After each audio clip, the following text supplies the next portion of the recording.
સુરેન્દ્રનગરના ધાંગધ્રામાં ભારે વરસાદના કારણે ધોવાયેલા રસ્તાઓનું માર્ગ અને મકાન પેટા વિભાગ દ્વારા તાત્કાલિક સમારકામ હાથ ધરવામાં આવ્યું છે।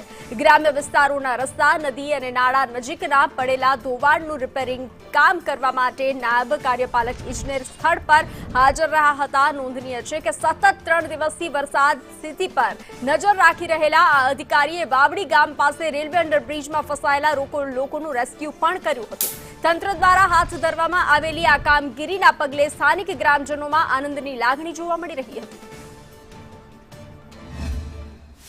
તંત્રના પેટા વિભાગ દ્વારા તમામ અસરગ્રસ્ત રસ્તાઓ પર સ્થળ મુલાકાત કરી તમામ તાંત્રિક સ્ટાફને હાજર રાખી તમામ એજન્સીના માણસોની મશીનરી અને મટીરિયલને સાથે રાખી દરેક જગ્યાઓના ડિટેલ સર્વે અમે સ્થળ ઉપર રૂબરૂ જઈને કરેલ છે। આ ઉપરાંત દરેક જગ્યાઓ પરની કનેક્ટિવિટી કાયમ રહે એ માટે થઈ અને દરેક જગ્યાઓ ઉપર સ્થળ ઉપર જ એનું તાત્કાલિક રિપેરિંગ કરેલ છે।